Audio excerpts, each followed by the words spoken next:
우리가 예배 가운데 이렇게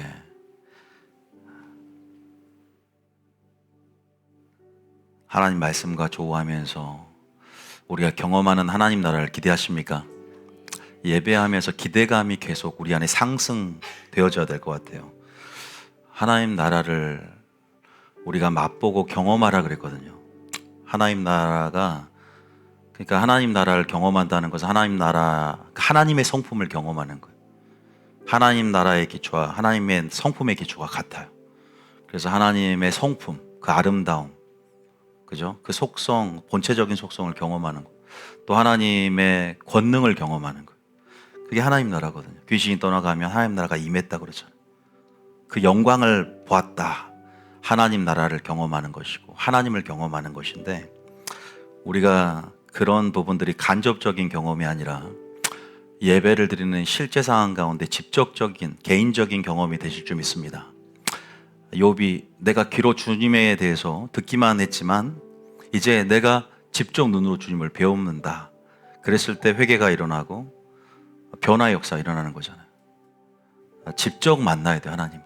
개인적이고 직접적인 경험, 이 경험이 중요한데, 그래서 여러분들이 뉴비전 교회 예배 올 때마다 이러한 또 실제적인 경험, 말씀이 이렇게 탁 풀어질 때 고넬료 이 가정이 성령세를 받아요.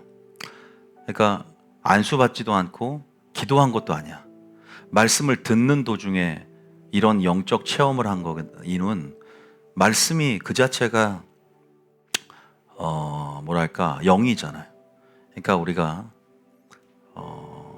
집중되어질 때 하나님 말씀에, 그 말씀에 간절함이, 또 말씀 안에 사모함이, 그 갈망이 믿음이 되는 거거든요. 그 믿음 안에서 영광을 보는 거예요. 그 믿음 안에서 하나님 나라를 목도하니까 또 성령의 부으심을 경험하게 되고 놀라운 일들을 경험하는 것이다. 그래서 여러분들이 이렇게 말씀을 들을 때 이 말씀 안에 임재하시거든요, 하나님은. 또 말씀의 뜻을 열어주심을 통해서 이것이 성령의 계시와 조명 안에 일어나는 놀라운 일들이에요.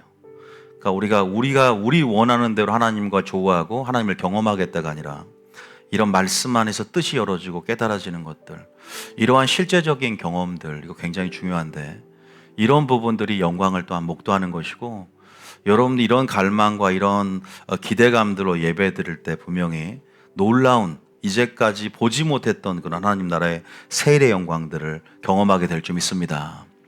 그래서 말씀을 듣는 도중에 치유가 일어나고, 뭐 선포도 안 했는데 치유가 일어나고, 또 문제가 해결되어지고, 할렐루야. 예배 드릴 때 우리가 뭐 여호사밧, 우리가 전쟁도 알듯이 성가대를 조직하고 찬송만 불렀을 때 자중질환이 일어나. 자기들끼리 싸워서 결국 우리가 어부지리로 그저 전리품을 취하며 승리하잖아요. 싸울 필요도 없이 자기들끼리 자멸하는 거예요. 하나님께서 그러한 방식으로 승리의 관건은 뭐냐? 우리가 예배하는 것, 하나님과 관계에 집중되어지는 것이다. 믿습니까? 여러분들이 그래서 오늘 예배에 집중하고 하나님께 집중할 때 우리가 하나님의 놀라운 일들을 보게 된다는 것이죠. 다시 말해서 우리가 무엇에 집중할 것인가에 대한 부분들을 계속 이어져 나간다면, 아까 룻기에서도 대략적인 부분, 또 한 번의 선택에 대한 얘기를 했지만, 또 우리 자유지를 가지고 선택해야 되는 부분들이 있지만, 결국은 모든 이런 문제, 제가 좀 적어놓은 게 있는데, 모든 우리 삶 가운데 문제 속에 나는 어떠한 선택을 할 것이냐, 하나님의 뜻은 뭐냐, 여기에 대한 분명한 이해가, 영적 이해가 필요한가라는 생각이 들어요. 그러니까 많은 분들이 문제를 잘 이겨왔고 해결해 왔어요. 근데 문제는 이제 여러분 각자의 상처가 있고 어떤 상황적으로 그런 또 임계점, 그러니까 항상 내가 감당할 수 있는 부분들이 사람마다 틀리지 않습니까? 감사하게 고전 10장에 주님은 감당치 않을 시험을 주지 않는다고 그랬습니다. 감당할 수 있기 때문에 여러분들이 지금 문제를, 그 직면한 그 문제를 이겨낼 수 있어요. 충분하게. 자녀들을 주님 그렇게 돌보세요. 모든 것은 하나님이 주권적인 하나님의 계획과 하나님의 뜻 안에서 움직인다면, 이 계획, 이 상황이 하나님 왜 주셨는가에 대한 부분들을 생각한다면, 근데 문제는 어떤 임계점이 넘어가는 상황, 감당하기 힘든 그 아까 오전에도 얘기했지만 용수철이 늘어나고 고무줄이 탄성력을 잃어버려서 늘어진 상태, 회복이 안 되는 상태. 참 이런 상황이 되면 침체가 오게 되는 것이죠. 큰 놀이 일어나요. 배가 뒤집힐 것 같은 상황들이 얼마나 많이 연출됩니까? 참 그럴 때 우리의 반응은 상처 반응이 먼저 딱 나와. 감정적인 반응, 두려움, 절망감, 회의감, 신앙적인 회의.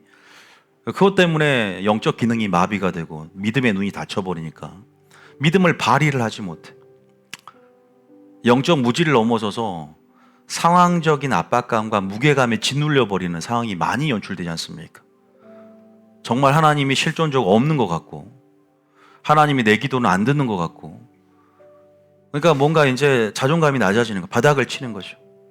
침체라는 것은 영적 슬라이드라 그래서 굉장히 뭐랄까 물이 막 뿌려지고 있는 슬라이드 있지 않습니까? 워터 이런 파크 가면 올라가려고 그래봐요. 미끄러워서 못 올라가요. 참 침체도 저도 겪어봐요. 침체는 피할 수 없어요. 모두가 침체를 경험합니다. 인간은 연약하기 때문에. 근데 그 침체를 어떻게 해석하고 극복하느냐, 참 이게 중요한 거예요. 그래서 제가 문제 가운데 우리 해석과 반응, 이거 하나님이 원하거든요.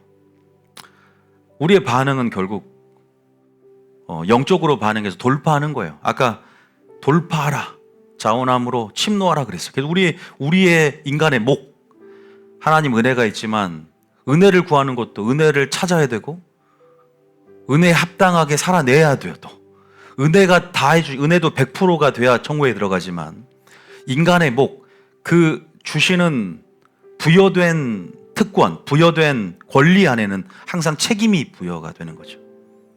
그래서 그런 부분들을 의식을 하며 생각을 해 나가야 되는데, 그래서 해석과 우리의 반응에서 저는 해석, 참 우리 해석이 바뀌어지는 것에 대한 부분들을 얘기해 보고 싶은 거예요. 해석이 바꿔져야 돼요. 해석은 이 문제를 어떻게 바라보느냐에 대한 부분이거든요. 어떤 문제가 왔을 때, 그러니까 보는 것으로 행하지 않고 믿음에 눌려온 사람은 이것을 기회로 봅니다. 기회 같지가 않아. 이런 상황들이 기회인가? 이런 상황들을 하나님 어떻게 행하실지에 대한 기대감들이 먼저 드는 사람들은 사도들처럼 환난 가운데 즐거워하노니라는 표현을 씁니다. 즐거워해요. 물론 우리가 죄에 대한 고난도 있지만 의에 대한 고난, 핍박도 있거든요. 두 개를 분간을 잘해야 되는데, 근데 두 개 다 하나님은 사용하셔서 우리를 연단시켜요. 죄에 대한 고난, 의를 향한 핍박. 무엇이 됐던 결은 틀리고 급이 틀린데 여러분들이 그런 부분에서 이것을 기회로 볼 수 있어야 된다. 그러니까 우리가 기회로 보려면 하나님의 뜻을 알아야 될 거 아니야. 하나님을 아는 만큼 기회가 보이니까 여러분들이 꼭 기회를 봐야 되지 기회를 선용해요. 그 기회를 본 사람만이 반응하더라고. 기회를 놓치지 않아. 그래서 그 기회를 볼 수 있는데 무슨 기회냐? 두 번째, 재료로 봐야 돼. 제가 종합적으로 제가 말씀드리는 거. 재료로 봐야 돼. 이것을 아까 제가 기적의 재료다, 나의 간증의 재료다, 이것이 나의 연단의 재료다. 뭔가 재료가 있어야 될 거 아닙니까? 뭔가 액션이 있고 사건이 취해져야만이, 뭔가 자극이 있어야만이 연단되어지듯이 그러나 우리가 이런 상황들로 인해서 밤낮 부르짖고 기도하게 되면 또 그 자극이 나를 연단시켜서 기도를 하게 만들었어. 그 고난이 나를 하나님께 이끌어. 계속 하나님 가까이 나갈수록 나를 푸시해. 그렇게 하나님께서 나를 이끌어 가셔. 간증의 재료, 기적의 재료가 됨을 우리는 나중에 알게 돼요. 정말 지혜롭게 하나님의 뜻 안에서, 하나님의 섭리 안에서, 하나님의 관점 안에서 볼 수만 있다면, 우리가 신적인 통찰력을 가지고 과거, 현재, 미래를 한꺼번에 내다볼 수 있다면, 그러잖아요. 우리가 멀리서 보는 사람들은, 그죠? 우리가 제주도에 가보니까 미로에 막 갇혀서 어딘지 모르는데 상공 조금만 들어온 높이로 올라가 있으면 아유 바보 이렇게 가면 되는 일이잖아요. 그게 통찰력이고, 그러니까 그게 하나님의 지혜의 깊이지 않습니까? 그렇게 될 수 있어요. 어떻게? 성령 충만하고 그 다음에 하나님의 뜻을 무장하면요, 그런 하나님의 지혜까지는 아니더라도 계속 우리에게 지혜를 예비하지 당신의 지혜를 우리에게 주시거든요. 믿습니까? 보여요. 그러면 명철이 지혜가 들어오면요, 그래서 문제를 바라보면서 영적인 눈으로 보게 되는 것이죠. 하나님의 뜻 안에서, 섭리 안에서 이해하게 되면서, 그러니까 하나님의 때, 그 때라는 게 있는데 그 때를 신뢰함으로 기다리게 되는 것이죠. 그래서 우리가 끝까지 하나님이 누구인지 알게 되고, 하나님의 성품을 의심만 하지 않는다면, 인내한다면 반드시 길을 보게 될 것이고, 이 모든 문제는요 바꿔져 버려요. 그러니까 요셉이 악을 선으로 바꿨다 그러죠. 당신 나를 헤아려 했으나 하나님 이 모든 상황을 선으로 바꿨다는 표현을 써요. 그러니까 선용을 하신다고. 여러분의 악한 상황과 그 모든 상황을 들어 쓰시고 방편으로 삼으셔서 당신의 선을 이루어 가시는 지혜가 있으신 분이다. 믿습니까? 그러니까 우리가 하나님의 시각을 갖는 게 참 중요해요. 하나님의 신적인 통찰력을 가지려면 바로 한순간에 막 하나님의 지혜가 들어옵니까? 지혜만 구한다고 되는 게 아니에요. 지혜도 첫 번째는 구해야 되지만 하나님을 경외해야 되고 하나님의 뜻을 갈망해야만이 지혜의 근본이 서게 된다. 믿습니까? 그래서 마리아처럼 들으라는 거예요. 빼앗기지 않을 것이다. 모이기를 힘쓰면서 말씀이 있는 곳에 날마다, 하도 요새는 누룩을 첨가하고 사람의 계명으로 교훈하여 삼고 말씀이 섞여버리니까 변질돼 버려서 다 냄새 나는데 그거 먹고 있으니까 문제지.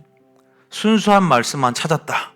맑은 샘물이 터져나오는 광천수 같은 그러한 1급수의 물을 찾았다 그러면 그 안에, 거기 아예 집을 짓고 살아버려야 돼. 할렐루야. 교회 중심으로 집을 지어야 된다 이 말이에요. 그 정도의 가치는 있지 않습니까? 마지막 때인데, 우리가 뭐 마지막 때가 아니면 말도 안 해. 분별력을 잃어버리면 끝장나는 세대가 지금 마지막 세대예요. 교회가 더 무섭다 그랬잖아. 교회도 안전지대가 아니고 교회 안에서 미혹을 조심하라고 항상 얘기를 합니다. 지금 우리의 아군이 적군일 수 있고 항상 살펴야 된다 그랬어요.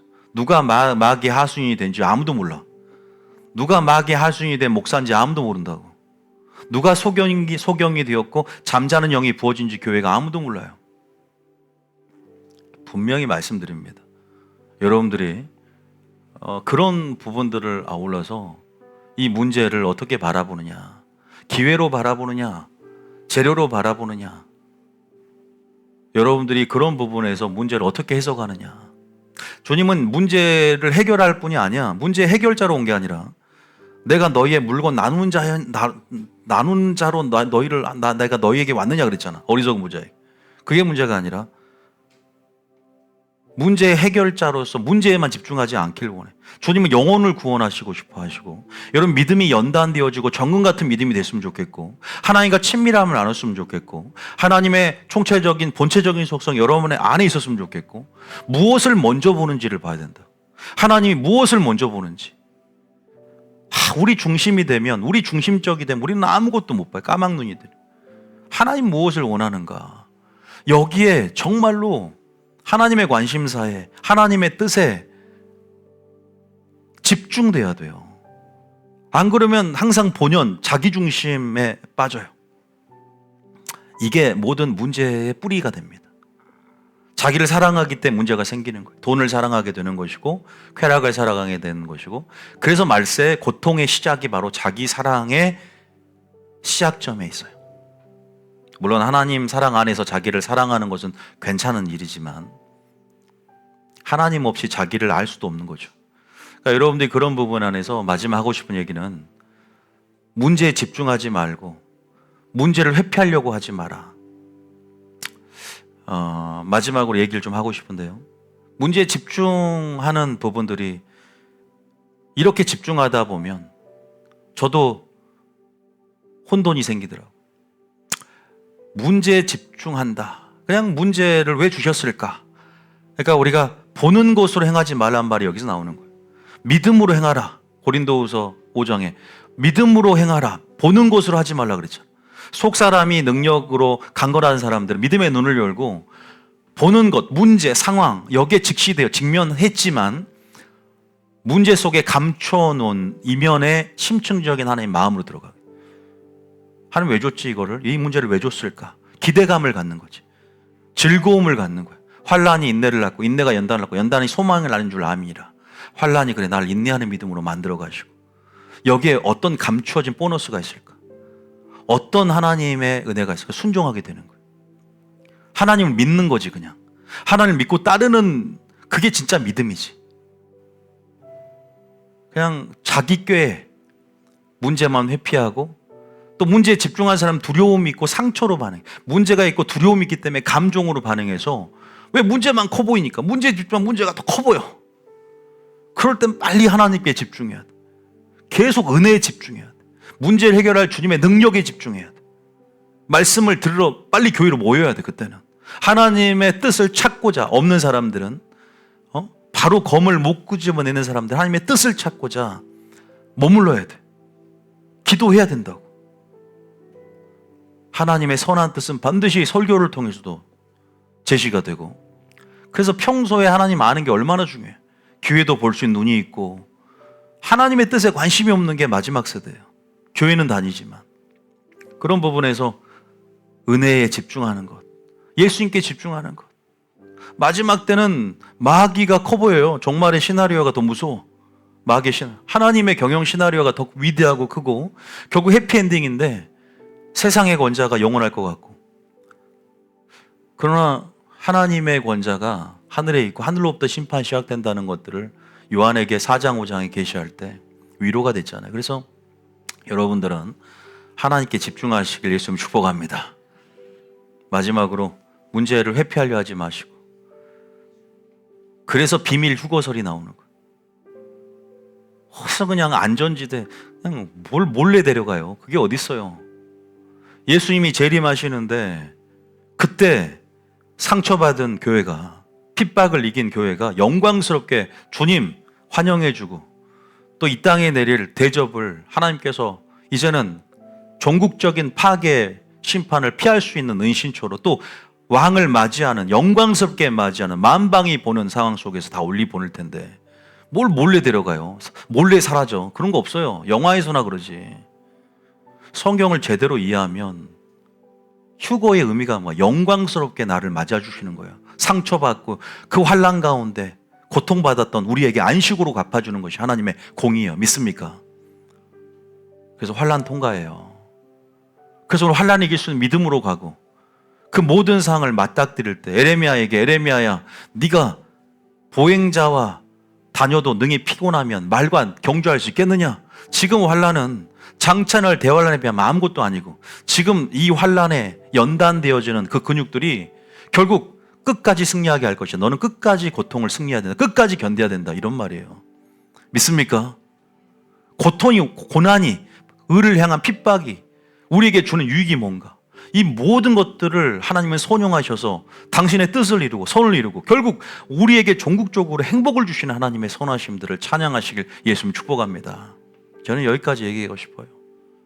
고난이 뭔가 해석을 암기라도 이런 전제되는 명제들을 그냥 외우고 있어도 좋아. 고난은 재료다. 환난은 나의 재료다. 이것은 기회는 기회같이 오지 않는다. 그러나 내가 축복받는 기회다. 아까 나의 위기가 하나님의 일할 수 있는 기회다. 이런 모든 상황, 남편의 이런 상황, 내가 기도하라고 주시는 사인이고 나를 너무 자극이 없으니까 라우디게아 교회가 되는 거야. 라우디게아 교회는 말씀도 없고 환경적으로 어려움이 없으니까 사람들이 기만해버려. 나는 부자라 착각에 빠져있어. 어려움이 있을 때만큼 그 어려움이 물론 어려움을 겪고 싶지 않아. 회피하고 싶지. 그런다고 해서 무조건 다 뭐 회피라는 차원들이 회피할 때도 있어요. 왜냐하면 또 뱀처럼 지혜롭게 하나님은 마지막 때 뭐 전도하거나 또 다루심이 또 사람마다 상대적이기 때문에 무조건 문제를 다 막 정면 돌파해서 무대뽀로 가라는 게 아니라 지혜롭게. 그러나 저는 본연의 본질적인 고난에 대한 속성, 고난을 주신 하나님의 섭리를 얘기하자는 거니까 정면 돌파라는 거예요. 돌파해 볼 때 할 수 있음을 알게 될 것이고 내게 능력 주인 자 안에서 그것들이 어떤 유익이 있는가. 그래서 성경은 전체적으로 사도들이 환난을 즐거워하나니 환난은 인내를 낳고 인내는 연단을 이루면 소망을 낳는 줄 알미니라. 그리고 정금 같은 이런 불시함을 이상히 여기지 마라. 뭐래? 우리를 연단해서 정금 같은 믿음으로 칭찬과 영광과 존귀를 받게 하며 이 환란이 인내를 만드는데 그 인내가 하나님 나라에 합당한 자로 여김을 받고 공의가 된다. 환란을 당했지 내가 안식으로 갚아줄 테니 하늘을 소망하는 자는 이것이 위로가 될 것이고 핍박을 받는 자는 복이 있나니 천국이 그들의 것임이라. 하나님이 우리에게 걷는 길은 전부 핍박이야. 전부 고난이야. 그런데 너무 평안하다, 안정, 이건 거짓 선지자의 노름이지. 뭐가 평안해요 지금. 또 주님이 오실 날은 환란의 소용돌이 가운데 환란 시대가 저 들어오는데 어떻게 그리스도인들이 편안하게 살 수 있겠습니까? 그러나 그 평안이라는 게 어떻게 정의하는지 알겠죠. 우리 안에는 천국이 이루어지고 있어요. 믿습니까? 우리 심령은 영원히 천국을 이루어지고 있어요. 밖은 분주한데 마치 시내산 꼭대기는 영광을 맛보지만 이 아래는 지금 개판이에요. 금송아지부터 시작해서 환란의 소용돌이 가운데 들어있어요. 더 올라가야 되는 거예요. 믿습니까? 거룩한 산 꼭대기로 올라가야 되는 거예요. 산 꼭대기 그 친밀함으로 예수님 자신으로. 여러분들은 잘 선택했다니까. 뉴비전교회 할렐루야. 탁월한 선택을 하시는 거예요. 지금은 몰라요. 원래가 지금 항상 지금 가치는 익숙해지면 몰라. 항상 지금은 몰라. 운동을 해요. 막 헬스를 하는데 에? 그런데 그게 결과가 근육이 생기면 저처럼 근육이 생기면 왜 웃어요? 보여줘요 그냥. 옴짱 목사. 여러분들 그게 갑자기 생기는 게 아니라 야 고생한 보람이 있지 않습니까? 근데 게으른 사람들은 그 큰 그림을 못 보잖아요. 저는 그렇게 생각을 합니다. 그래서 오늘 기도할 텐데 각자가 겪는 고난이 있을 겁니다. 왜 나만 겪는 고난이냐고 슬퍼하고 원망하지 마십시오. 고난 뒤편에 있는 주님이 하실 계획들 미리 보면서 뭐하라? 감사하십시오. 그래서 감사의 언어라는 것은 선한 말이에요. 생명, 가장 믿음에 있어서 가장 위대한 고백이 감사입니다. 그리 아니하실지라도 이것은 섭리 안에서 믿음의 눈을 보기 때문에 그 말로 나의 삶을 지배하고 운명을 개척하고 상황을 다스려가는 거예요. 할렐루야. 주님이 그 말을 들으시고 내 믿음대로 될지어다. 이보다 더 큰 믿음이 없다. 왜 우리는 그렇게 어렵게 생각할까요? 주님 감동시키는 거 어렵지 않습니다. 맨날 원망하고 불평하고 걱정하고 혼자 그럴 필요 없어요. 단순 영이라는 것은 그 하나님을 신뢰하세요. 날 이끄실 내가 우리의 연약함을 다 알고 계신단 말이에요. 주님께 맡기세요. 범사에 내가 하려 하지 말고 하나님이 날 도와주시고 할 수 있다는 믿음을 가지시란 말이에요. 어떻게 주님이 우리에게 구원의 줄을 내려주셨는데 우리 힘으로 올라갑니까? 은혜로 올라가고 또 미끄러질 수 있어요. 연약하니까. 그럴 때 또 나를 통해 역사를 주님을 크게 보면서 가라고. 나를 크게 보지 말고 세상을 크게 보지 말고 마귀를 크게 보지 말고 나를 통해 역사를 주님을 믿고 가면 그 중심 보시고 주님이 감동한다니까요. 감동. 믿습니까? 야, 나만 의지하구나. 나만 바라보구나. 자신의 의가 하나도 없고 나의 의만 구하는구나. 나의 선만 구하구나. 나의 사랑만 구하구나. 나만 크게 보네. 얘는 나에게 퐁 빠졌구나. 그런 자들 하나님이 찾고 있다. 우리 다 연약합니다. 오늘 하루도 실수합니다. 연약성, 실존의 한계성 날마다 체감합니다. 우리 문제를 이길 만한 능력, 해결할 만한 능력 아무것도 없는 자입니다. 그래서 날마다 저는 여러분들이 성령 충만했으면 좋겠고 선택할 수 있는 능력도 은혜도 결국 평소에 준비된 상태 그거 참 많이 좌우하잖아요. 그래서 저는 평소에가 바로 내 지금 선택을 평소에 하나님을 갈망하고 하나님의 뜻으로 준비되어지고 기도하고 갑자기 찾아오는 골리앗처럼 어떤 기회도 갑자기 놓여지고 갑자기 문제도 맞닥뜨려지지 갑자기 예수님을 3번 시험했던 것처럼 갑자기 올 때 준비되어 있어야 될 거 아니에요. 그런 부분에서 지혜라는 게 뭔가를 생각해봐. 항상 오늘 준비하는 이것들을 소중히 여기면서 미래 내가 얼마만큼 아름다운 신부가 될지에 대해서 기대감을 갖고 나아가는 그렇게 지금 담대하지 못하면 주님 올 때도 담대하지 못해. 그렇게 생각해야 돼. 그러니까 오늘의 소중함을 깨달고 그렇게 오늘도 이 기도가 성령이 심는 거예요. 다 여러분들의 안에서 이 기름 준비되어지는 것들이 다 자원이 되고 자양분이 되고 또 이런 중심 안에 성령의 씨를 심은 것들이 거두게 되고 열매를 기대하면서 다 이 선택의 결과가 여러분의 운명의 결과를 맞닥뜨리고 또 축복과 형통의 결과들을 보게 한다.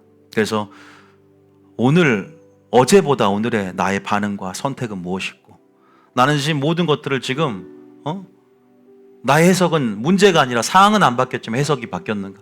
나는 상처가 아니라 감정이 아니라 어떻게 담대함 가지고 돌파하고 침노하면서 반응할 것인가를 생각하면서 오늘도 문제에 집중하지 말고 하나님께 집중하고 문제를 회피하는 것이 아니라 고난을 이길 수 있는 힘을 달라고 주님의 통찰력을 달라고 하나님의 뜻을 보여달라고 오히려 주님의 친밀함을 더 돌파하고 들어갈 때 모든 기회가 간증과 기적의 재료가 될 줄 믿습니다. 아시겠죠? 찬양 하나 한번 합시다.